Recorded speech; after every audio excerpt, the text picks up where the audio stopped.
Bonjour à tous chers amis, nous sommes la veille de Tu Bishvat, nouvel an des arbres. On va parler justement quel rapport nous avons avec les arbres, pourquoi on fête cette grande fête, la fête de nouvel an des arbres, pourquoi on ne fait pas le nouvel an des animaux, pourquoi on ne fait pas le nouvel an d'autres choses, pourquoi juste les arbres, quel rapport nous avons avec les arbres, non?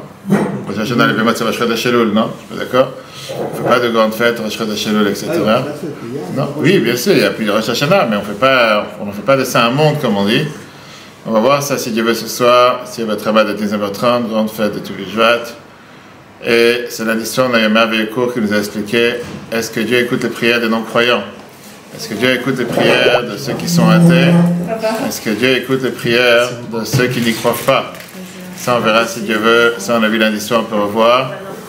Basé bien sûr sur la paracha de la semaine. Pourquoi le début du 10 commandements, c'était « Je suis Dieu ton Dieu qui t'a fait sortir d'Égypte ». Aujourd'hui, on commence une nouvelle lettre, Igot Kodesh numéro 6. Après que la semaine dernière, on a terminé le numéro 5. Et on avait expliqué, après 4 cours sur la même lettre, comme quoi on avait parlé sur l'importance de se rappeler l'importance de la tzaka, comment, grâce à la tzaka, on peut élever toutes les choses. On a vu la différence entre ceux qui doivent apprendre et ceux qui sont là pour agir, puisque la Torah elle attend de nous d'agir et pas forcément que de s'asseoir et apprendre toute la journée. Aujourd'hui, on va parler justement, on commence la lettre numéro 6, très très belle lettre, Igot Kodesh 6, de Tanya, sur différentes approches comment faire la Torah et les mitzvot. Il y a 3 approches en général. Il y a l'approche qu'on dit faire la Torah par amour, faire la Torah par la crainte. Par l'amour, ça veut dire que j'ai envie d'attacher avec Dieu. Par la crainte, j'ai peur de faire contre la volonté de Dieu. Mais qu'est-ce que ça veut dire faire les mitzvot par la miséricorde, par rachamim?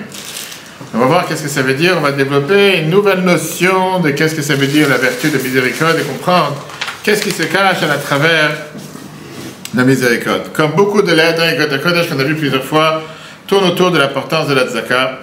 Et c'est ce qu'on va voir aujourd'hui dans la moitié de la première lettre, dans la moitié de cette lettre. Et on va comprendre comment sortir de l'embourbé, comment sortir parfois, quand quelqu'un est empêtré dans la boue spirituelle, et comment s'en sortir, et comment faire sortir les autres personnes. Et on va voir justement quelles sont les notions de la qualité, la vertu de Rachamim, la miséricorde. En essayant de comprendre, en commençant bien sûr ce qui est écrit dans Igot Kodesh, dans Mishlei, le roi Salomon, dans Mishlei chapitre 11, verset 18, dit la fameuse phrase Racha oseh peulat sheker, vezorea tzedaka secher emet. Racha a fait des actions qui sont en général des mensonges mensongères, mais celui qui plante la tzedaka, secher emet, il reçoit, il investit dans la vérité. Rashi vient et te dit qu'est-ce que ça veut dire secher? Secher, c'est comme quelqu'un qui, en règle générale, il va creuser un trou, il va creuser un puits pour aller chercher où il y a des poissons à l'intérieur. Celui qui plante avec la tzedaka, il sait très bien que grâce à ça, il va pouvoir recevoir une récompense à la fin. Et beaucoup de commentateurs te disent, c'est quoi le mot secher que dit Shlomo HaMelech dans Mishlei? Il dit qu'en règle générale, celui qui donne la tzedaka, il sait qu'il mérite à avoir un salaire, il est garanti d'avoir une récompense. Bien, il a demandé à Zaken, dans cette merveilleuse 6e lettre, et il te dit que les choses sont différentes. Que celui qui donne la tzedaka, la vérité elle est que c'est la récompense même du fait qu'il a pu donner la tzedaka, ça c'est la récompense qu'il reçoit. Tu as le sac en face. Et la preuve elle est, on sait que Dieu nous donne la vérité d'or. On a vu à qui Dieu a donné la vérité. À Yaakov, c'est écrit dans Yaakov, Titan, Emet le Yaakov, Chesed l'Avraham. Dieu a donné la vérité à Yaakov, il a donné la bonté à Abraham, c'est dans Micha chapitre 7, verset 20. Il y a des commentateurs qui viennent et qui te disent que Dieu il va vraiment donner sa promesse à Yaakov. Mais bien, l'Admor HaZaken, il te dit que non. L'Admor HaZaken, il t'explique que Dieu il a donné la tribu de vérité à Yaakov. Bizarre. Parce que ça voudrait dire quoi? Que sans ça, Yaakov, il lui manquait la tribu de vérité. Et il a besoin que Dieu vienne et donne la vérité à Yaakov. Titan, Emet le Yaakov. On sait très bien que tous les patriarches étaient des gens vrais. Et pas seulement ils étaient vrais, mais Yaakov plus que tout le reste. Alors comment tu peux me dire que Yaakov, il lui manque cet attribut de vérité et qu'il a besoin que Dieu vienne et lui donne l'attribut de vérité? Est-ce que Yaakov, c'était quelqu'un qui était un menteur? Est-ce que Yaakov, c'était quelqu'un qui disait les choses de manière fausse ou qui faisait les choses faussement, sans vérité, qu'il a besoin que Dieu vienne? On dit Titan et mettre les Yaakov, comme si les autres n'ont pas besoin de ça, mais Yaakov, il a besoin de ça. Et la réponse, on ne va pas la voir aujourd'hui, la réponse, on va la voir dans la fin de la lettre 6, qu'on verra si Dieu veut la semaine prochaine. On va voir justement comment Dieu, c'est la source de vérité. Et qu'est-ce que ça veut dire que Dieu il dit Tit Anemet de Yaakov en vérité? C'est pas seulement pour Yaakov, mais pour chacun d'entre nous, c'est qu'on puisse avoir ce réveil spirituel, ce réveil d'en haut avec vérité. Et qui peut mériter à avoir un tel réveil avec vérité? En deux mots, faire la Torah et les mitzvot sincèrement, celui qui a pitié sur les autres, celui qui donne notre zakah. Et ça, c'est ce qu'on va voir. Qu'est-ce que ça veut dire Tit Anemet de Yaakov? Yaakov est celui qui reflète la tribu de Rachamim, la tribu de miséricorde. Dieu, il donne sa vérité. Dieu, il te laisse la possibilité d'être sincère dans ce que tu fais quand tu as pitié sur les autres. Et c'est ça que Shlomo HaMelech dit dans la première phrase que la Noazaka commence cette lettre dans Mishle Zoreh, Tzedaka Secharemet, que la récompense de la Tzedaka, c'est de pouvoir dévoiler la vérité divine qui se cache à l'intérieur de chacun d'entre nous. En deux mots, servir Dieu sincèrement. Comment tu peux réussir à servir Dieu sincèrement?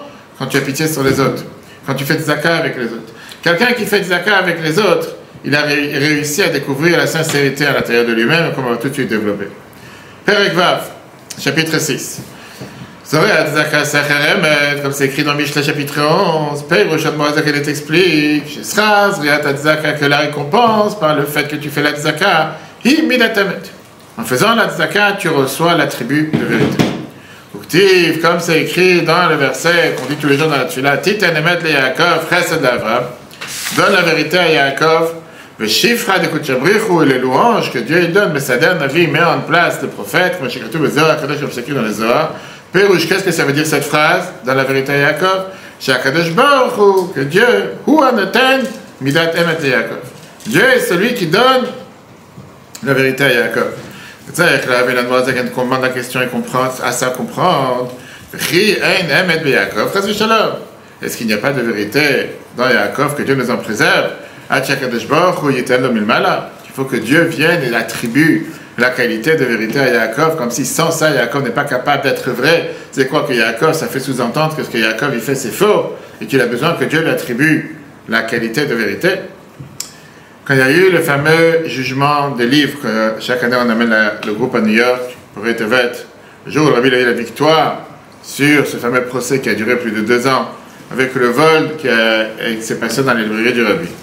C'était quoi le long débat, on va dire, le procès, c'était quoi? C'est qu'il y avait un membre de la famille qui disait que la librairie, que le Rabbi précédent avait amassé des livres, et les rabbins précédents, tous les autres rabbins Chabad, c'était un héritage privé, c'était pas quelque chose qui appartient au public. Chabad, représenté par le Rabbi, disait que non, la bibliothèque, c'est un endroit qui est public, et se basait sur une lettre que le Rabbi précédent, il a écrit clairement, que cette bibliothèque, elle est publique, elle appartient à Chabad International, et c'est pour ça qu'il a risqué sa vie en sortant de Pologne, en sortant de Russie. T'as chaud ou t'as froid? T'as froid? Vous avez chaud? C'est 24. Non, moi, tu veux que je peux fermer ou tu veux ouvrir? Fermer la clé. Ah, parce que t'as froid ou t'as chaud? Je te dis t'as froid, c'est chaud, ça c'est le chaleur. C'est chaud, c'est chaud. Oui, c'est chaud. D'accord. Enfin, n'importe si tu veux. Et donc, c'était une lettre qui était dans laquelle le précédent, il écrivait clairement que tout ce qu'ils ont risqué leur vie pour ne pas sortir de Russie, etc., sans les livres, etc., parce que ça appartenait à la communauté Chabad, etc. Qu'est-ce qu'a répondu l'attaquant, les voleurs? Eux, ils ont dit la phrase suivante, que le Rabbi précédent, quand il a écrit cette lettre en 1900, dans les années 40, ou les années 30, en sortant de Russie, il n'a pas vraiment pensé à ce qu'il a dit.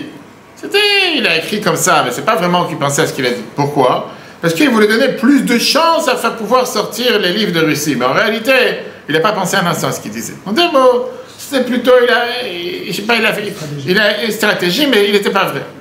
Quand le Rabbi a lu cette accusation, le Rabbi a dit, c'est connu ce qui est écrit dans Yom Yom, que si l'Admor Azaken n'aurait pas écrit la lettre Katonti Mikol HaChassidim qu'on a déjà appris il y a quelques mois, dans la deuxième lettre de Gota Kodesh, qui commence avec la lettre Midat Emet le Yaakov, il aurait gagné 50 000 disciples en plus. Mais le Rabbi demande la vérité. Et il est prêt à tout perdre pour être vrai.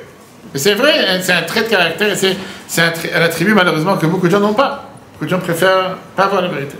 Comment quelqu'un peut oser dire que le Rabbi précédent, en tant que Rabbi du peuple juif, va écrire des mots qui ne sont pas vrais, c'est pas ce qu'il pense, c'est quelque chose qui est faussé, il dit ça juste pour la galerie, ou pour faire croire, ou pour faire plaisir à quelqu'un, ou pour essayer. C'est un Rabbi qui écrit. C'est pas quelqu'un de lambda de la rue. Ça, c'était l'argument du Rabbi contre. Les Juifs, c'était des non-Juifs. Dans notre c'était un Noir américain. Quand ils sont venus avec le procès pour montrer que le rabbi a gagné les 5 tevet, dans la réponse du procès, ils ont écrit clairement que l'argument de l'attaquant de dire que le rabbi a écrit une lettre qui n'est pas sincère et qui n'est pas vraie et qu'il n'a pas pensé à ce qu'il écrit, il dit c'est un argument qui est tellement tordu, comme ça le mot, qui est tellement mauvais, qui est tellement pas vrai, de faire croire que c'était juste pour garantir le futur de la librairie. Ils ont dit, ça n'a pas de sens. C'est exagéré, on ne peut pas dire une chose pareille sur un maître du peuple juif, ça c'est des non-juifs qui disent. Et dans le procès, bien sûr qu'ils ont dit que ça n'a pas de sens et on ne peut pas être d'accord avec une chose pareille. Pourquoi? Parce qu'ils ont dit que c'est tout à fait contre l'idée même de qu'est-ce que représente un leader du peuple juif. Moshe Rabbeinu ne peut pas mentir. Moshe Rabbeinu n'est pas en train de s'amuser à dire des mots qu'il ne veut pas ce qu'il est en train de dire. Et eux, ils ont écrit, ils ont bien sûr développé en disant quelqu'un qui a donné toute sa vie pour sauver le judaïsme en Russie, qu'il a risqué sa vie, qu'il a été massacré, qu'il a été emprisonné, etc. Comment il peut écrire dans des lettres quelque chose qui sont faux et qui... Bon, ça n'a pas de sens. Ça, c'est des non-juifs qui ont dit, c'est comme ça que le procès l'a gagné. Alors, la Noirzac te demande la même question ici. Comment tu me dis dans la Tfila tous les jours, Titan Amat Yaakov, qu'on dit que Dieu vient et donne l'attribut de vérité à Yaakov, même si on sait très bien qu'on ne parle pas seulement de Yaakov, on parle de chacun d'entre nous, puisque nous sommes les enfants de Yaakov, né Israël, etc. Qu'est-ce que ça veut dire? Ça veut dire que Yaakov, sans ça, il est faux. C'est que tout ce que Yaakov il a fait, c'était faux, et compris que Dieu donne l'attribut de vérité à Yaakov, parce que sans ça, c'est des bêtises. Pour ça, la Noirzac va développer ici qu'on ne va pas seulement de Yaakov, on parle par rapport entre nous. Combien d'entre nous ont fait la Torah et les mitzvot faussement, de manière faussée? On n'est pas sincère avec nous-mêmes. Et combien d'entre nous ont fait parfois des choses que si on veut réfléchir réellement et sincèrement à ce qu'on fait, on aurait fait les choses de manière totalement différente. Mais va aller beaucoup plus loin en te disant que parfois tu fais les choses parce que tu te sous-évalues. Tu penses que tu n'as pas la qualité et la valeur de pouvoir arriver à un niveau beaucoup plus élevé, pour ça tu te dis, ça va, je vais les filer une fois par semaine, laisse-moi tranquille, j'ai prié 5 minutes, c'est déjà bien, j'ai fait la tzaka une fois, c'est bon. Je ne suis pas obligé d'aller au-dessus de moi-même, de me dépasser, je ne suis pas capable d'aller plus haut. Moi, je dis, ne te sous-estime pas. Sache quelle est ta source, d'où tu viens, et tu vas voir où tu peux en arriver. Mais d'abord, il commence à développer, c'est qui les 3 patriarches? Abraham, la Torah nous dit que Dieu c'était quoi? Chesed d'Abraham. Abraham représentait la tribu de bonté. Abraham, c'était mon bien-aimé. Yitzhak, Pachad Yitzhak, la Torah te dit. Yitzhak, c'était ce qui représentait la dureté, la rigueur, le jugement. Yaakov, c'était Tiferet, qui veut dire, on appelle ça l'harmonie, on appelle ça la miséricorde. Qu'est-ce que ça veut dire, Rachamim? Il y a quelqu'un qui a de la pitié sur les autres, miséricorde sur les autres. Qu'est-ce que la qualité de Rachamim, Tiferet, qui est la 3e de tous les sphirotes? Rachamim, en général, vient mettre ce qu'on appelle un équilibre entre le chesed et le din, entre la bonté et le jugement. La bonté dit, il faut donner à tout le monde sans distinction. N'importe quel mendiant qui passe dans la rue, n'importe quel clochard, n'importe quel drogué, il faut donner, il faut aider. Pas faire des distinctions. Pourquoi est-ce que j'ai un bon cœur? J'ai un bon cœur, j'en ai à tout le monde. Bidat a dit, tout à fait le contraire. Il faut donner seulement à celui qui mérite. Il ne faut pas ici donner à n'importe qui. N'importe qui, c'est non. Quelqu'un il mérite, ça là je vais donner. C'est quoi Rachamim? Rachamim te fait un équilibre entre les deux en te disant, c'est vrai que peut-être cette personne ne mérite pas, comme il a te dit, mais puisque c'est quelqu'un qui est en détresse et qui est en souffrance et j'ai pitié sur lui, je vais lui donner plus haut que la règle de l'art. Je vais dire, même si je ne devrais pas le faire, mais j'ai pitié sur lui. Ça, c'est ce qu'on va dire, Rachamim qui est un équilibre entre les deux. Ces 3 attributs qu'on parle sur les 3 patriarches, moi, dit, ce sont 3 manières de servir Dieu. Et ces 3, on va dire, motivations pour une personne pour pouvoir faire ce que Dieu demande de toi. C'est 3 manières de te pousser à faire la Torah et les mitzvot. Tu as une personne qui fait la Torah et les mitzvot par amour. On appelle ça longuement dans le cours de lundi soir, justement. Comment faire la Torah et les mitzvot par crainte. C'est contraire à la manière de pouvoir te pousser à faire ce que Dieu demande de toi, ce que tu peux faire par crainte. Une fois, 2 fois, après, tu n'as plus de crainte. Tu as une personne qui va vouloir se rapprocher de Dieu et puisqu'il aime Dieu, et c'est ce qu'on dit tout la fila tout le matin, plusieurs fois par jour, première phrase dans le schéma, c'est quoi? Ve'ahavta, tu aimeras Dieu ton Dieu. Puisque j'aime Dieu, puisque j'ai envie de faire plaisir à mon Père, pour ça, je fais ce qu'il me demande. Parce que je l'aime, pour ça je fais la Torah et les mitzvot. Tu as une autre manière de faire les choses, qui est faire les choses par crainte. Qu'est-ce que ça veut dire par crainte? J'ai peur de la punition. J'ai peur que la maison va exploser si je ne fais pas Shabbat. J'ai peur d'avoir un cancer si je ne mange pas kasher. Va savoir des gens qui te racontent des fois des histoires, qui te disent quelle maladie. Une femme qui me raconte qu'on lui a dit si tu ne vas pas respecter les lois des protés familiales, tu auras des enfants des démons, tu auras des enfants déformés. Va savoir. Parce que les gens, des fois, ils parlent. Quelqu'un dit j'ai trop peur, pour ça je fais ce que Dieu demande. Et tu as enfin la 3e. Alors justement, la Noirzac te demande c'est quoi le 3e pilier? Qu'est-ce que ça veut dire faire les mitzvot par pitié, par miséricorde? J'ai compris qu'est-ce que ça veut dire par ahava, par amour, on appelle ça longuement dans le Tanya. J'ai compris qu'est-ce que ça veut dire par yira, par la crainte. Qu'est-ce que ça veut dire faire les mitzvot par rachamim, Pas miséricorde. Miséricorde sur qui? Pitié sur qui? Et pour ça, il était dit avant de commencer à parler comment faire les méthodes par rachamim. D'abord, comprenons qu'est-ce que ça veut dire rachamim. Quand je dis j'ai pitié, traduction rachamim, miséricorde, pitié en général, pitié en hébreu veut dire misken. En bon français, mesquin, c'est la même chose. Qu'est-ce que ça veut dire miskenout? Quelqu'un qui a j'ai pitié sur toi. Qu'est-ce que c'est que ta pitié? En général, c'est négatif. Je vois la personne, il est assis par terre, il fait froid, il pleut. J'ai pitié sur la personne, c'est une situation dégradante. De l'autre côté, pitié parfois veut dire que j'ai beaucoup d'espoir. J'ai pitié, je sais que la personne va pouvoir s'en sortir. Et comment tu peux avoir les deux dans le même mot? Moi, c'est une question. Tu as deux personnes qui cherchent dans la poubelle, un homme et un chat. Sur qui tu as pitié? La réponse est très simple. Bien sûr que tu as pitié sur l'homme et pas sur le chat. C'est pourquoi tu n'aimes pas les animaux. Le chat, à sa nature, c'est de chercher dans la poubelle. Et c'est tout à fait normal. Quand tu vas dans certains quartiers à New York, en Israël, Bnei Brak, ailleurs, tu as des centaines de chats sur une poubelle. Et c'est leur vie. Ils sont contents, ils ne sont pas malheureux. Une personne qui est apte à aller beaucoup plus élevé que ça, et que néanmoins il se rabaisse jusqu'à aller chercher dans la poubelle, tu as de la pitié sur lui. Et donc, qu'est-ce que ça veut dire avoir pitié? Tu es capable de beaucoup plus haut. Tu es capable d'arriver beaucoup plus haut que ça. Tu es capable de ne pas te rabaisser jusqu'à terre pour avoir tel ou tel chose. Maintenant, on ne parle pas du contexte, quelqu'un qui cherche à manger dans la poubelle. Pas spirituellement parlant. Donc, si tu résumes en 4 mots, c'est ce que le Mozakim va faire. Qu'est-ce que ça veut dire pitié? Rachamim, mi'grarama le biramita. D'un toit le plus haut, de la montagne la plus élevée au puits le plus profond. Rachamim, d'un côté, la pitié vient montrer la souffrance que quelqu'un peut descendre à un niveau de plus haut au niveau le plus bas. Ça vient rappeler le potentiel qu'une personne a. Ça vient réveiller mon potentiel et ma motivation de pouvoir sortir du niveau le plus bas et d'arriver au niveau le plus élevé. Et donc, le mot a été comme ça. Qu'est-ce que ça veut dire avoir pitié? Ça comporte trois dimensions. Première dimension, reconnaître d'où je viens. Le niveau le plus élevé. Si tu n'aurais pas expecté que l'homme ne cherche pas dans la poubelle, tu n'aurais pas eu pitié sur lui. Tu as pitié sur lui parce qu'en tant qu'être humain, c'est pas digne de lui de chercher dans la poubelle. Deuxièmement, reconnaître l'endroit bas dans lequel je suis arrivé. C'est que l'homme, c'est un niveau tellement élevé. C'est pas normal qu'il ait descendu tellement bas jusqu'à chercher dans la poubelle. Mais la troisième barre de Rachamim, le troisième composant, c'est l'espoir que la personne peut finalement sortir de ce niveau le plus bas et remonter au niveau le plus élevé. C'est la tchouva. C'est plus que la tchouva, parce que la tchouva, c'est quelqu'un qui a fait une erreur.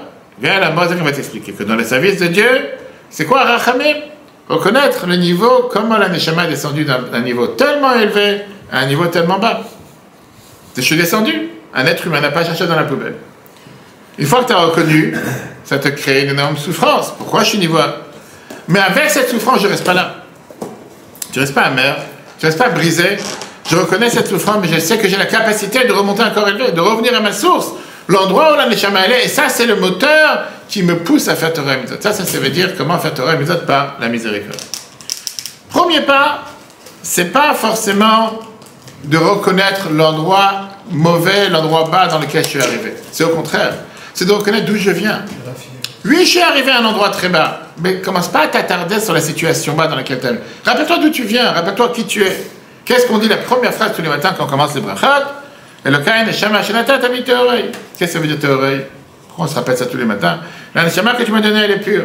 Qu'est-ce que ça veut dire elle est pure? C'est une parcelle divine. On est spirituel, on est saint. On a cette volonté interne à l'intérieur de chacun d'entre nous de faire ce que Dieu demande. Ça, c'est ce que chacun il a idée. Comme Rambam il te dit, quand on dit qu'on doit forcer un juif jusqu'à ce qu'il dise qu'il a envie, qu'en réalité, chacun d'entre nous, avec le Yetzirah, on a la volonté, on veut faire ce que Dieu demande, on veut remplir la mission que Dieu nous donne. De là, j'arrive aux deuxième étape. La deuxième étape, elle est quoi? La deuxième étape, elle est le fait que j'ai une grande souffrance. Pourquoi j'ai une grande souffrance? J'ai une grande souffrance parce que j'arrive à la situation dans laquelle je me trouve. Et c'est une situation qui est tellement basse, et j'aurais jamais dû arriver à une situation qui est tellement basse. Une situation qui est tellement basse, qui est une situation dans laquelle je me dis, c'est pas normal que quelqu'un qui est tellement élevé, comment il peut arriver à une situation tellement basse? Tu as beaucoup de gens qui te disent que qu'est-ce que ça veut dire qu'arriver à tellement bas? Même si je sais qu'à l'intérieur de moi, je suis quelqu'un d'élevé, mais comment ça se fait que je dépense tellement de temps dans des choses banales, des choses profanes? Je perds mon temps à chercher tout ce qui est les choses matérielles. Dans le meilleur des cas, des choses permises. Dans le mauvais des cas, dans les choses interdites. Le mauvais penchant, il n'arrête pas d'agir contre moi. Et parfois, je tombe. Et parfois, je tombe sans pouvoir me relever. Et dans ces cas-là, la Neshama, parfois, elle se sent tellement brisée. Elle se dit, tu sais quoi, si je suis une tellement mauvaise personne que j'arrive même pas à faire ce qu'il faut, je suis même pas capable de faire mon devoir, je suis même pas capable de faire ce que je devrais faire, laisse-moi tranquille. Je viens là, tu dis, tu n'as pas le droit de t'arrêter ici. C'est quoi la pitié? C'est quoi la miséricorde? Continue avec le troisième composant. Le troisième composant, c'est la motivation pour changer. Quelle motivation pour changer? Parce que je sais d'où je viens. Je sais à quoi je suis capable. Je sais d'où je suis venu. Je sais que ma neshama, c'est une neshama pure. Oui, c'est vrai, je suis tombé. Oui, c'est vrai que ça me fait de la peine la situation dans laquelle je suis arrivé. Mais t'arrête pas là. Remonte à la qualité numéro 1 dans laquelle tu étais, que tu es capable de pouvoir changer et de sortir d'Égypte personnellement. De chercher les moyens, tous les moyens que tu as pour pouvoir te rattacher à Dieu et faire sa volonté. Et donc, le Mazakin conclut en te disant, c'est quoi Rachamim? C'est quoi la miséricorde? Attarde-toi beaucoup plus sur le savoir d'où tu viens. T'attarde pas sur le fait où tu es arrivé. T'attarde pas sur le niveau bas où tu es arrivé, sur la défaite que tu as eue. Tu as eu une défaite, on est d'accord. Mais rappelle-toi d'où tu viens, tu as fait la grand 8, tu as commencé du haut, tu n'as pas commencé du bas. Tu es descendu en bas, c'est pas grave. Mais tu viens du haut. Le fait que tu viens du haut, ça te rappelle que tu pourras remonter. Il faut que tu enlèves ce fardeau qui te dit comment j'ai pu tomber si bas. Oublie, tu vas remonter plus haut. Rappelle-toi d'où tu viens, ça va donner le courage de pouvoir remonter.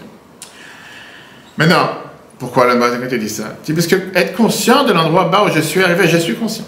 Je comprends parfaitement que j'ai rien à faire dans la poubelle. Je comprends que j'ai rien à voir avec les choses basses. Je comprends que j'ai rien à faire avec les erreurs. Le désespoir et le fait que je ne vais pas pouvoir m'en sortir va t'amener nulle part. Le fait de penser et se dire, je suis arrivé à un niveau bas, comment j'étais capable de descendre si haut et pourquoi je suis arrivé si bas, ça veut dire que quoi? Que je suis une ordure, il faut que je reste dans la poubelle, tu ne vas jamais sortir de la poubelle. C'est pas ça le but. On connaît notre situation et la réalité, elle est que ça te fait mal. La réalité, c'est que tu n'es pas à l'aise. La réalité, c'est que ça te dérange que tu n'as pas fait les choses qu'il fallait faire. Mais encore une fois, rappelle-toi que peu importe où tu as pu arriver, même si c'est le niveau le plus bas, tu peux arriver beaucoup plus haut. Ça veut dire servir Dieu avec miséricorde, ça veut dire avec rachamim. Et c'est pour ça que le Moazaken, il vient et te dit d'abord, qu'est-ce que ça veut dire rachamim? Ça commence par de savoir d'où je viens, qui je suis. Pas besoin d'être orgueilleux. Pas de savoir que chacun d'entre nous a une neshama pure, qui est une parcelle divine, une parcelle mais également, on vient de montagnes très élevées. Et vient t'expliquer justement dans tous les détails, qu'est-ce que ça veut dire que tu viens d'un niveau élevé? Après, il va te dire, oui, c'est vrai, je suis descendu Bira Amita. Je suis descendu dans un puits profond. Ok. Et c'est parce que je suis descendu dans un puits profond que je vais rester là-bas. J'ai de la peine dans cette descente que je suis arrivé. Mais je vais chercher les moyens comment pouvoir m'en sortir. 2. Moi, c'est connu la réponse à la question qu'on a demandé comment on peut dire que Yaakov, Dieu il lui donne Midat Amet Yaakov. Du Midat Yaakov et Midat Rachmanet. La tribu de Yaakov, c'est quoi? La tribu de miséricorde. Rachamim. Avodat Hashem et Midat Rachmanet. Qu'est-ce que ça veut dire servir Dieu avec miséricorde? Yabba, mais Torero de Rachamim Bremil, ça vient par ce réveil de grande miséricorde de l'Ève Adam dans le cœur de l'humain. Anitzut, c'est le coup de Shebenafsho. Sur cette étincelle divine qui est à l'intérieur de lui. Arechokam et Hashem, qui est loin de la lumière divine. Quand l'homme marche dans l'obscurité des bêtises et des vents de ce qu'il y a dans le monde. Ça, c'est la miséricorde que la personne a là. Je me rappelle d'où je viens. Je me rappelle l'étincelle divine que j'ai à l'intérieur de moi. Je vois la source et la capacité à quoi je peux arriver.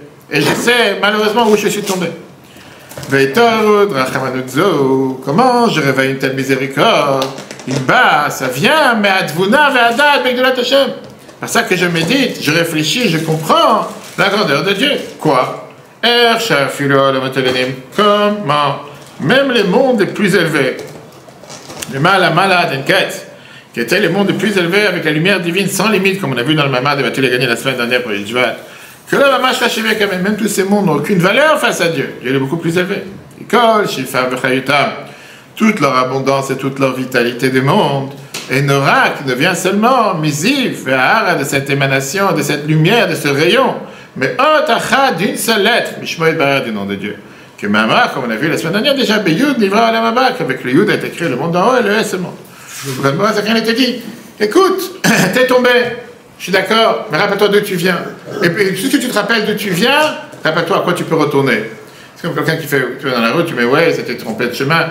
C'est pas la fin du monde. Tu sais très bien d'où tu es venu. Tu n'es pas arrivé là-bas de nulle part. Tu es arrivé parce que tu as pris. On n'avait pas abordé ça. Non, pas du tout, c'est tout nous. Tu es arrivé dans un mauvais chemin, oui, mais tu sais comment tu es rentré là-bas. Comme ça, tu peux ressortir. Et là, il y a une merveilleuse histoire.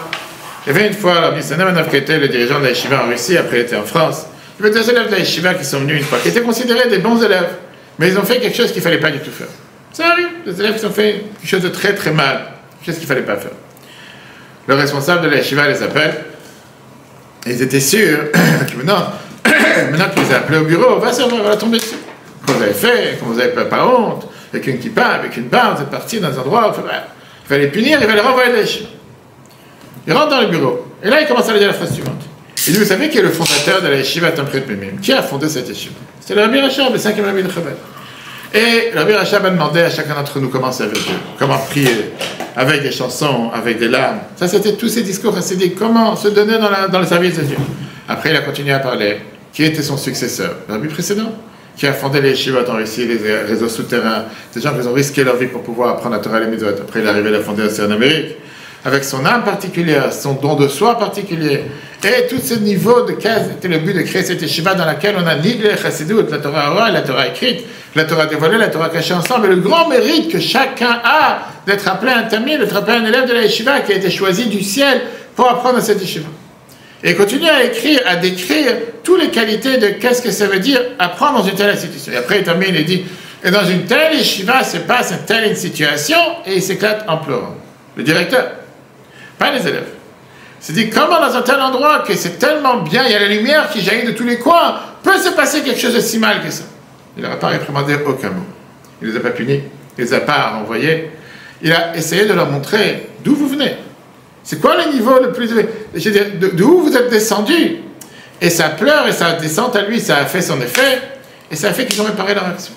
Pourquoi? Parce qu'il n'est pas commencé, il n'a pas mis ses mains dans la poubelle pour essayer de nettoyer la poubelle où elle se trouve. Au lieu de mettre les mains dans la poubelle, il a commencé à montrer d'abord d'où vous venez. Vous êtes capable de faire 1000 fois mieux. Vous avez une âme tellement pure. C'est ce qu'on dit tous les matins dans la tefila, c'est toi qui l'as créé, c'est toi qui l'as fondé. C'est pas digne de toi. Je suis tombé, on peut tomber, on est humain, Dieu nous comprend. C'est ce qu'on voit dans la paracha de cette semaine avec les 10 commandements. On peut comprendre qu'on est tombé, etc. Mais est-ce que pour ça, maintenant, il faut commencer à s'attarder sur le fait qu'on est tombé? Va regarder d'où tu viens. Le Morazakan, il continue en te disant. Donc la première base de qu'est-ce que ça veut dire avoir pitié sur toi, la première base, qu'est-ce que ça veut dire avoir miséricorde sur toi, avoir achamim sur toi, comprendre d'où tu viens. Plus l'endroit il est élevé, plus bien sûr la pitié est grande, et plus la pitié est grande, et plus la souffrance est grande. C'est pour ça que le Morazakan commence à t'expliquer c'est quoi la grandeur de Dieu. Jusqu'à le lien que nous avons avec Dieu. D'où vient la Neshama? La Neshama elle est pure, la Neshama c'est une étincelle de Dieu, une parcelle de Dieu. Et il vient te montrer justement comment du niveau en niveau, on est dans le niveau les plus élevés, que par rapport à Dieu, même les mondes n'ont aucune valeur.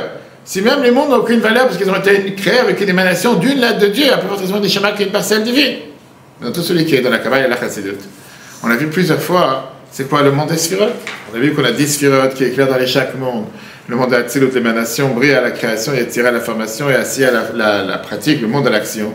Nous, on est dans le monde le plus bas. Alors c'est vrai que Dieu nous a placés dans ce monde. Mais ne pense pas que tu es que dans ce monde parce que Dieu t'a placé ici, mais ta source, ta racine, elle n'est pas beaucoup plus haute. Dans le monde, tu as énormément de niveaux, tu as énormément d'espèces, tu as énormément de galaxies qu'il y a dans le monde, tu as énormément d'étoiles qu'il y a dans le monde, tu as énormément d'animaux. C'est ce qu'on va parler dans le cours ce soir, pour tout Bishvat. Pourquoi on fait tout un Rosh Hashanah pour les arbres? Alors que l'humain est beaucoup plus, ressemble beaucoup plus à l'animal qu'à l'arbre. Pourquoi on ne fait pas un Rosh Hashanah des animaux? On fait un Rosh Hashanah des arbres. On n'a rien à voir avec les arbres. Les arbres, quel rapport avec un arbre? Tu auras dit qu'il y a un arbre, mais pourquoi on va ça ce soir? Tu as tellement d'espèces. Et après, tu as beaucoup d'êtres humains sur Terre. Mais au-dessus de nous, tu as les mondes supérieurs. Après, tu as les Neshama, qui est dans le monde de vérité où se trouvent les anges. Et le monde le plus élevé, c'est le monde de l'émanation, le monde d'Atsilut, dans lequel on te dit que le coup de la divinité, elle est beaucoup plus. Elle n'est même pas diluée. Il n'y a que du bien et pas du mal. Viens, la Morazakan te dit que tout ça, c'est quoi? C'est ce qu'on appelle le Seder Ishtaashelut. L'ordre avec lequel Dieu a créé le monde dans notre monde. Mais tout ça, c'est qu'une émanation, qu'un rayon de soleil de ce qui existe de Dieu. Mais ce n'est pas Dieu lui-même. Dieu lui-même, il est beaucoup plus que ça. On a vu ça dans les cours précédents. Un touchad, voilà, qu'on dit dans Patachélio avant tous les Shabbats. Toi, tu es un, tu ne fais pas partie de ce compte. Dieu est beaucoup plus élevé que tout ça. Et donc, plus que tu vas voir quelqu'un et tu lui dis, écoute-moi, cher ami, tu es descendu le plus bas possible. Tu as fait les choses les plus pires possibles. Encore une fois, d'où tu viens? Quelle est ta source? Tu as des chemins à l'intérieur. Alors oui, tu n'as plus de salir. Parce que tu n'as plus de salir, c'est la fin du monde. Tu vas te nettoyer. Et au final, la Neshama va rejaillir. Et ça revient à ce qu'on a dit dans les lettres précédentes, que le monde en haut, il était avec un Yud. Le monde ici, c'est avec le E. Que ces deux lettres ont créé tout le cosmos, toute la planète, tout ce qui existe. Et chacun comprend que ces deux lettres, c'est rien par rapport à Dieu qui est totalement infini. C'est pour ça qu'on dit dans la tefila tous les matins, Dieu n'a pas changé. Avant d'avoir créé le monde, après créer le monde. Qu'est-ce que c'est dire qu'il n'a pas changé? Qu'il n'y a aucun changement, que le monde a été créé, ça ne prend pas de dimension par rapport à Dieu, il est exactement le même, sans distinction. Ça ne fait aucun changement par rapport à Dieu. Viens, la Morazakan te dit par rapport à Dieu et par rapport à nous la même chose. Par rapport à toi aussi, ça ne devrait avoir aucun changement. Pourquoi? Parce que tu as une parcelle divine à l'intérieur. Le fait que tu as pu faire 1000 choses tordues, ça ne salit pas la neshama qui est à l'intérieur de toi. C'est nos avérotes qui nous font descendre bas ou c'est le simple fait de naître? Non, c'est la avérote qui nous font descendre bas. Parce que même si la neshama, elle descend justement, comme on va tout de suite voir. Pourquoi Dieu te met une neshama dans un corps? Yeridat Tzarech Aliyah, pour élever le corps. Le but, c'est pas de sentir la neshama, elle descend dans le corps, il faut que le corps il reste bas. Non, le but, c'est d'élever le corps. Sauf que parfois, par ça qu'on fait une avéra, c'est le Tanya du jour, on a vu ce matin dans Chitat, aujourd'hui et hier, que par une avéra, parfois, on se détache de cette relation que nous avons avec Dieu, et on devient attaché par des choses qui n'ont pas lieu d'être. Mais encore une fois, c'est parce qu'on devient attaché par quelque chose qui n'a pas lieu d'être, que pour ça fait que la neshama, elle a été souillée. La neshama, elle n'a pas été souillée, la neshama, c'est une personne divine. Autrement, ma question, c'est la neshama d'un bébé qui a fait aucune avérote, elle est quand même moins pure que sa neshama quand elle était en haut. C'est pas moins pur. La neshama, elle est la même en haut et en bas. La neshama, c'est comme on dit, c'est l'électricité qu'il y a dans le corps. Après, la question est qu'est-ce que tu fais avec? Quelqu'un qui a, bien sûr qu'il y a différents niveaux de neshama. Non pas une neshama lambda, une neshama standard, c'est une parcelle divine. Pourquoi Dieu envoie cette neshama dans un corps? Pour faire des mitzvot avec. Il faut faire des mitzvot pour travailler la matière, changer le corps et remplir sa mission sur terre. Bien sûr qu'une neshama d'un bébé dans un corps d'un bébé qui n'a pas encore fait des mitzvot n'a pas le même niveau qu'une neshama de quelqu'un qui a fait des mitzvot pendant 30 ans, 40 ans. Et c'est totalement différent, et c'est ce qu'on voit dans le cours de demain soir, la conférence que je préparais tout à l'heure dans le deuxième, la différence entre un Baal Tshuva et quelqu'un qui n'est pas Baal Tshuva. Et c'est quoi l'importance d'un Baal Tshuva, du fait que quelqu'un qui n'a pas grandi en tant que religieux, parfois peut se sentir bas en disant « mais j'ai pas 20 ans de ma vie, j'ai perdu ». C'est faux, parce qu'on peut toujours réparer, comme on dit que quelqu'un qui a fait Tshuva avec amour, il peut changer les erreurs qu'il a fait en les grandant en mérite. C'est beaucoup plus important. Revenons à ce qu'on vient de voir, cette compréhension de comprendre la grandeur de Dieu par rapport à la création du monde. C'est ce qui éveille justement cette miséricorde sur les créatures. Et ça, on l'a dit justement dans la tefila tous les matins. Comme j'ai dit, combien de fois on parle de la tefila, on ne réfléchit pas à ce qu'on dit, mais quand on réfléchit, on dit dans la tefila tous les matins, Melech, Ambromam, Levado, Meaz, Amshubar, Amfor, Amidas, Amimotalam, Elokeolam. Juste après, Ishtabar, Dieu qui est le plus élevé, qui est le plus grand de louange, le plus glorieux, Elokeolam, on demande à Dieu éternel, Rachem Aleinu, et pitié sur nous. Encore une fois, on utilise le mot Rachamim. Pourquoi pitié? Pitié de quoi? Qu'est-ce qu'on a déjà fait? Tu t'es levé le matin, tu as fait une bêtise? Qu'est-ce que tu demandes à Dieu d'avoir pitié sur toi? Adon Ozeinu, qui est notre maître, Yeshen, celui qui nous a fabriqués. Misgab Adon, on demande à Dieu pitié sur nous de se rappeler chaque instant d'où on vient. Et qu'on se rappelle chaque instant quel est notre neshama, et on vient en rappelant. Amelech, Amromam, Levado, Meaz, Dieu il est tout seul, il est séparé, comme il était depuis le début de la création du monde.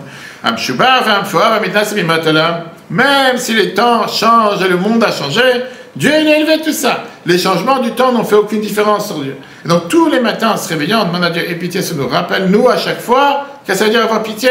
Qu'on se rappelle d'où on vient.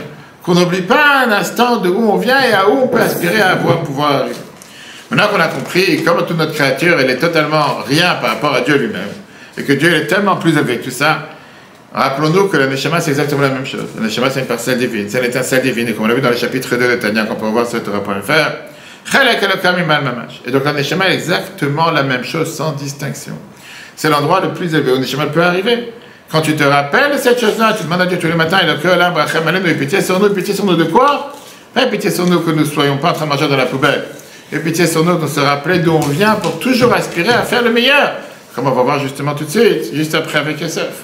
Que ça, c'est ce qui a sauvé Yosef à plusieurs reprises, parce qu'il se rappelait d'où il venait. Et quand quelqu'un se rappelle d'où il vient, ça l'évite de tomber dans les niveaux les plus bas. Regardons le 3. Bézi va raser avec cette lumière, et avec cet éclat, ce rayon, chez où il passe tout à fait, que ça c'est l'émanation de la divinité, de la vitalité. Mishmoï, barrière du nom de Dieu, la Chayatolin, de faire vivre les mondes en haut et les mondes en bas. Ou chez Chef d'Elve, fraîche, il y a une différence. Ben Elenim et entre les mondes en haut et les mondes en bas. On a vu ça la semaine dernière, sur l'Amazon Ivrabé, le monde il a été écrit avec le He, le Lamaba il a été avec un Yud. Tous les différents détails qu'il y a dans chaque monde, ou le fiche, en fonction des différences qu'il y a dans la manière de la composition de l'être. Pareil, les changements de temps dans le passé, présent et futur. Quand la corotte et le changement de tout ce qui se passe avec le changement de temps. Tout vient des changements de différentes compositions de l'être. Comme on l'a expliqué plusieurs fois chez eux, même qu'eux, ils sont font descendre la divinité, la vitalité, même de ta vidbarer, des traits de caractère de Dieu.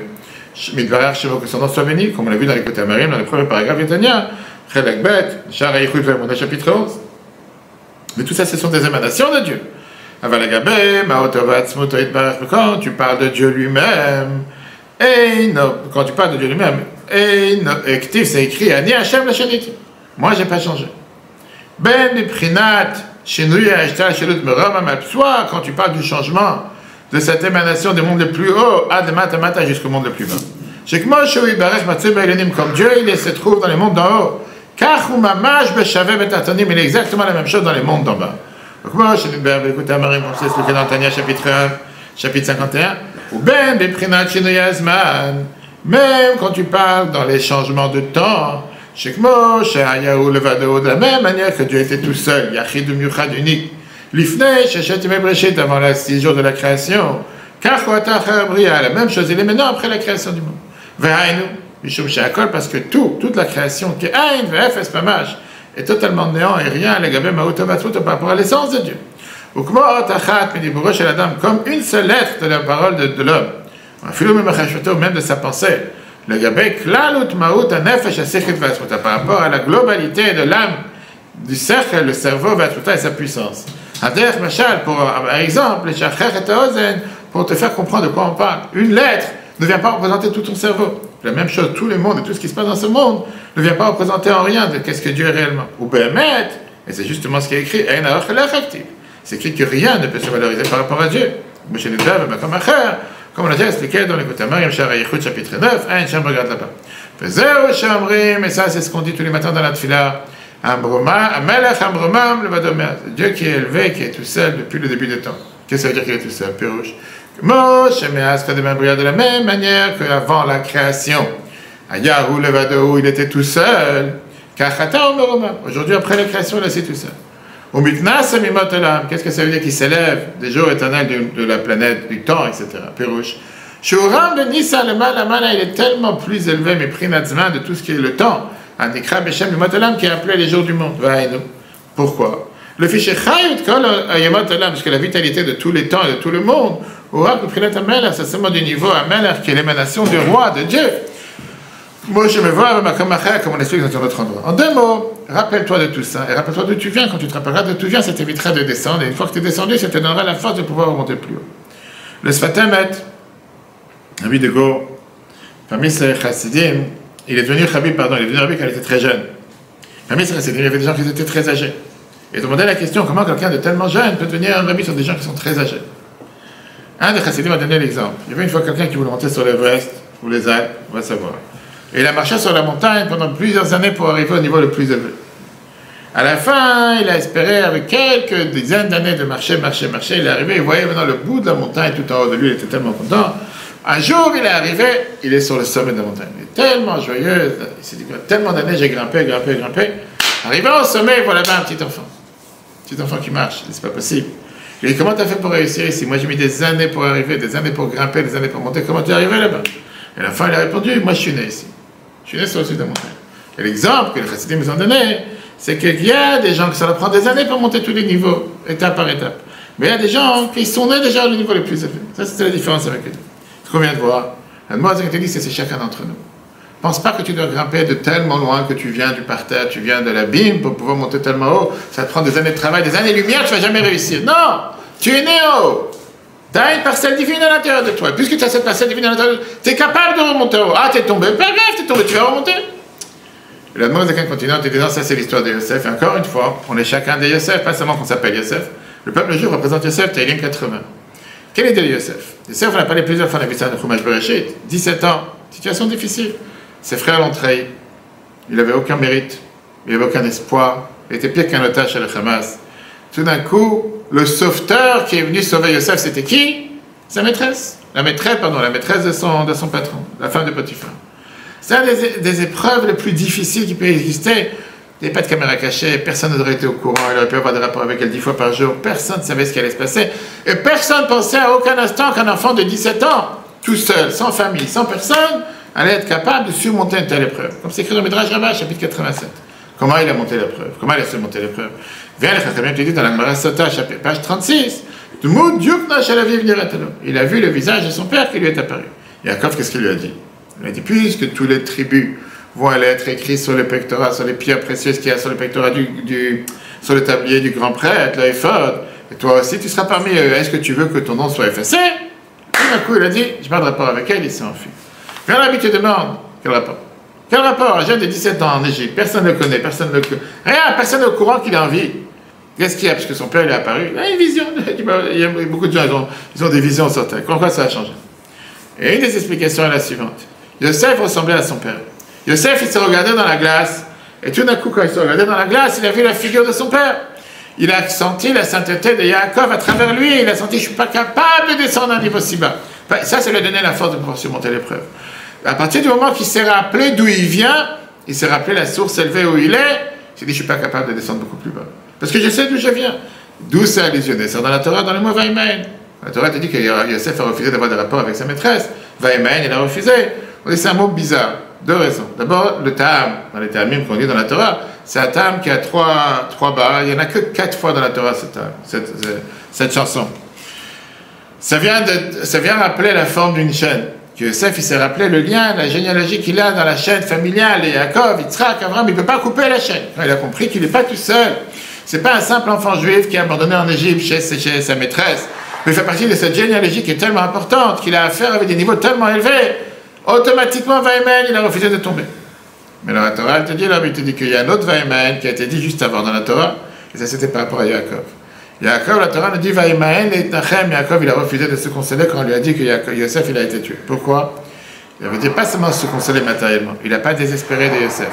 C'est ce lien qui liait entre Yaakov et Yosef, et c'est ce qui a fait que Yosef n'est pas tombé. Pourquoi? Parce qu'il s'est rappelé de lui.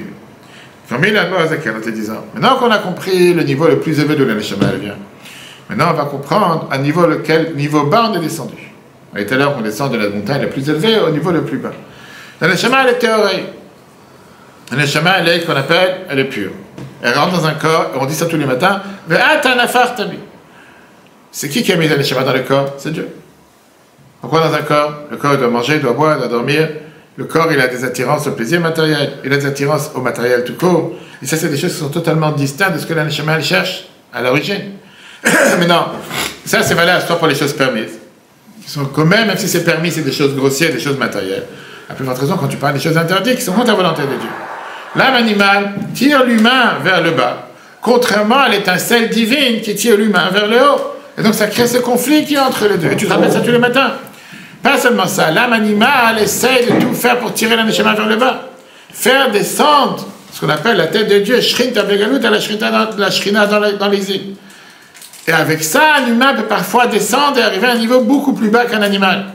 Parce que même les animaux sauvages, ils ne vont pas se détourner de la volonté de Dieu. Un animal sauvage, il fait ce que Dieu lui demande de lui.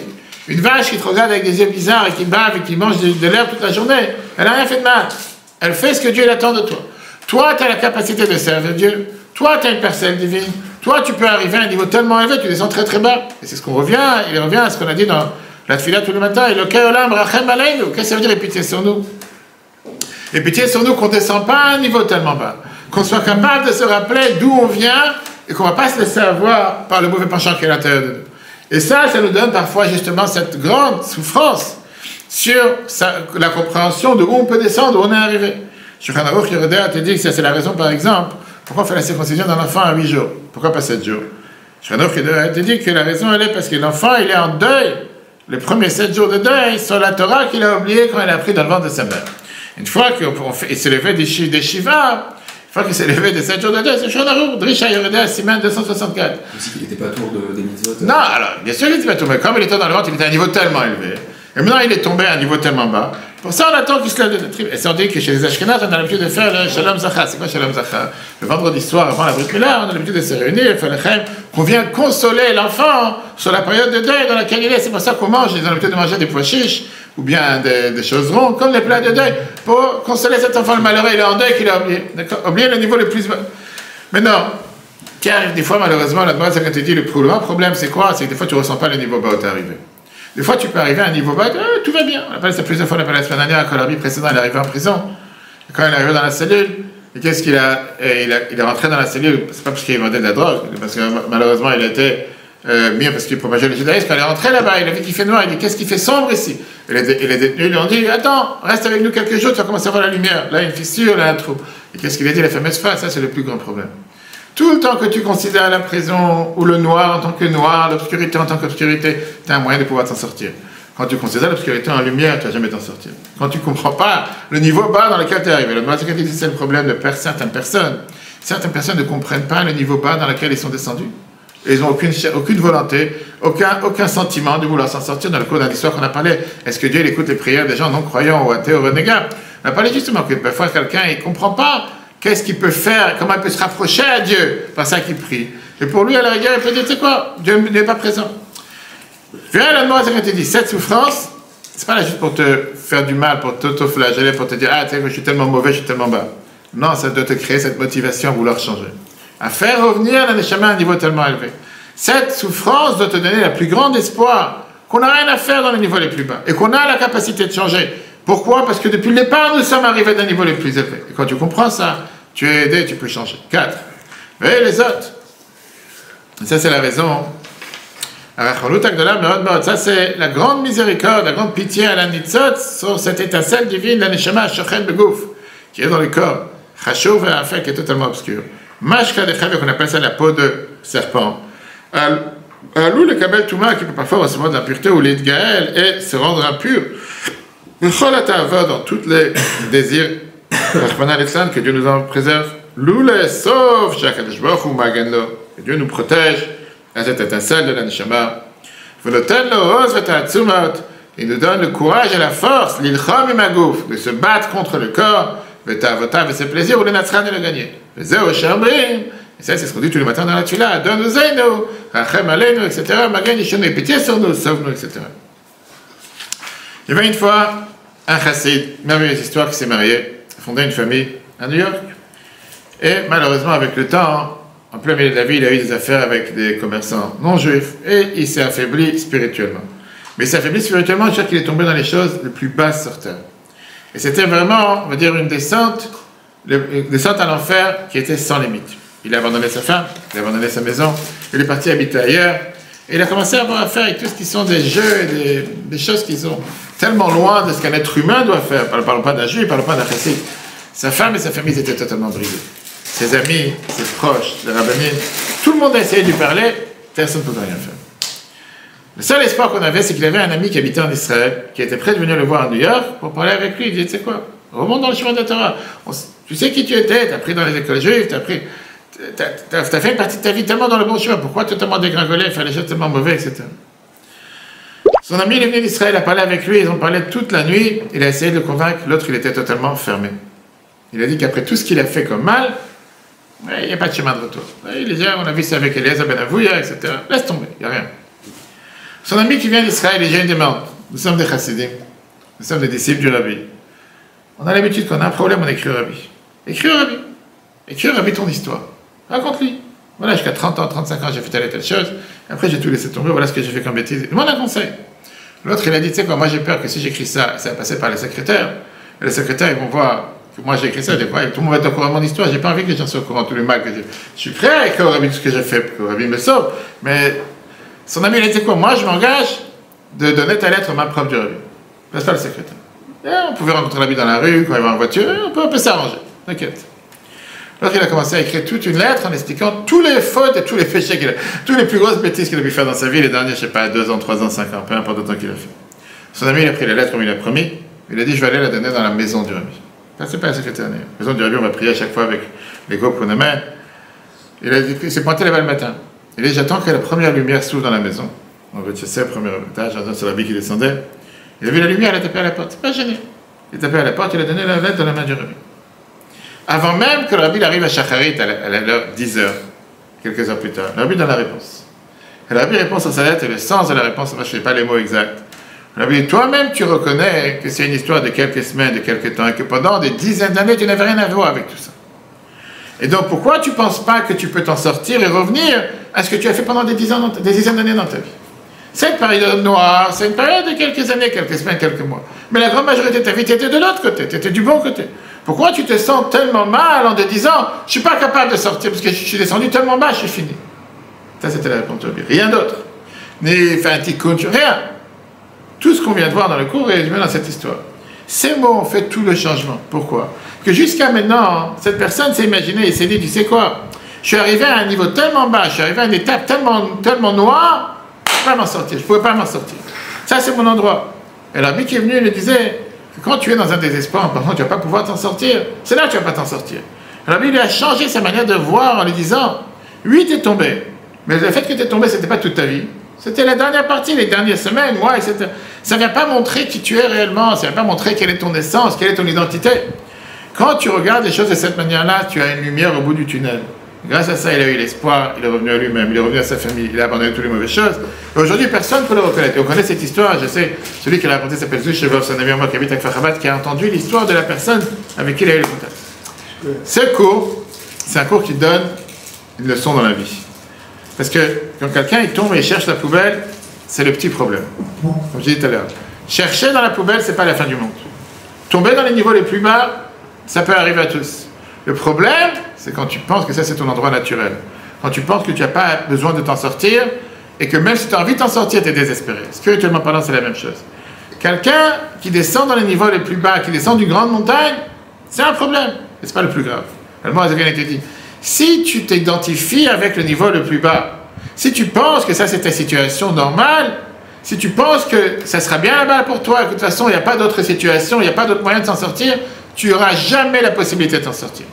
Même ça, on voit un père de famille qui une fois il était dépendant à l'alcool, situation gravissime, sa famille a essayé de parler avec lui, l'influencer, etc. Ça marche. Une fois ils marchent toute la famille ensemble, ils voient un clochard dans la vomi en train de dormir par terre dans la rue, dégoûtant, abominable, et il se dit, tu vois à quoi tu peux arriver avec ton alcool, avec ton truc, tu vas finir comme lui. Et le père il va voir le clochard, il lui dit, dis-moi, où tu as trouvé une alcool si bonne? J'ai jamais trouvé une telle. La personne est tellement ancrée dans la situation la plus noire, la plus basse, qu'il dit, il ne va jamais s'en sortir. Maintenant, une telle pensée, là, moi, ça me dit, ça fait que tu ne vas jamais t'en sortir, ça ne te donne pas d'espoir à vouloir changer. Le plus important, c'est de te rappeler que l'endroit le plus bas dans lequel tu es, ce n'est pas ton endroit naturel. Ce n'est pas qui tu es réellement. Tu viens d'un endroit beaucoup plus élevé. Et ça te donne l'espoir et la motivation de pouvoir changer. Et ça va t'aider à changer. C'est pour ça que le Zaken n'arrête pas dans tous les discours de commencer en disant, en expliquant pourquoi le Neshama est descendu en bas. Et à chaque fois, il te dit, le Neshama est descendu, le Tzarach Aliyah, pour l'élévation. Mais après qu'il t'a répondu à cette question, le prochain discours, encore une fois, pourquoi le Neshama est descendu? Il t'explique quel est le but de poser à chaque fois la même question. Parce que là est la réponse à la question qu'on se demande. T'as quelqu'un qui ne ressent même pas que son Neshama est descendu bas. T'as des gens qui n'ont aucun problème avec le niveau bas dans lequel ils sont. T'as des gens qui sont tellement grossiers, qui n'ont pas travaillé leur personne, que pour eux faire une erreur ou faire quelque chose contre la volonté de Dieu, il n'y a rien de mal. C'est tout à fait normal. Faire le droit de dire s'il n'y a rien de mal, tu ne risques pas de t'en sortir. Si tu sais que c'est quelque chose de mal, mais tu ne restes pas désespéré parce que c'est quelque chose de mal. Si tu as à travers cette souffrance, tu as pitié sur toi comme il a le Rachamim, à ce moment-là, tu te dis, il y a un moyen de pouvoir s'en sortir. C'est pour ça que tous les matins dans la tefila, on demande à Dieu, Racham Aleinu.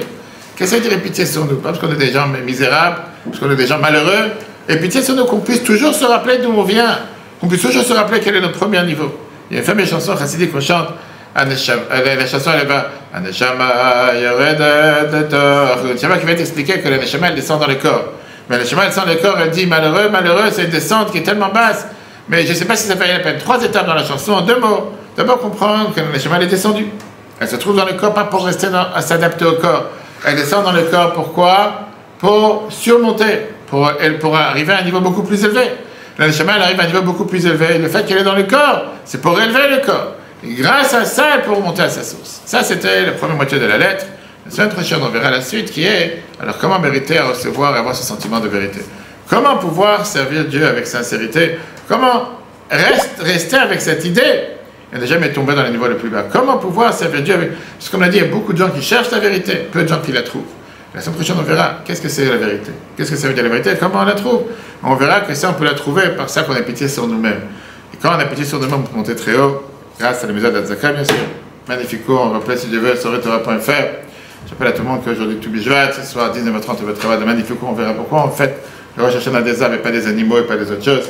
Et demain soir, magnifique conférence dans le 12e, on verra quelle était l'approche de différence entre Moshe et Yitro. Est-ce qu'il faut aller d'abord chercher dans les autres cultures et après devenir au judaïsme, ou depuis le départ se mettre dans la tête du judaïsme? Quelle était la divergence entre Moshe et Yitro par rapport à l'éducation? Pourquoi Yitro, il a voulu que les enfants de Moshe passent par l'idolâtrie d'abord et après devenir des juifs? Et Moshe, il était contre. Il a dit que non, il y a Eliezer et il y a Gershom, si Dieu veut demain soir. Cours replace sur Torah, si Dieu veut, à la semaine prochaine. eTorah.fr, la Torah en live. Ce cours est proposé par eTorah.fr. Pour nous aider à continuer à diffuser les cours de Torah, vous pouvez faire même une petite contribution sur notre site www.etorah.fr dans l'onglet « Faire un don ». Retrouvez-nous aussi sur les réseaux sociaux.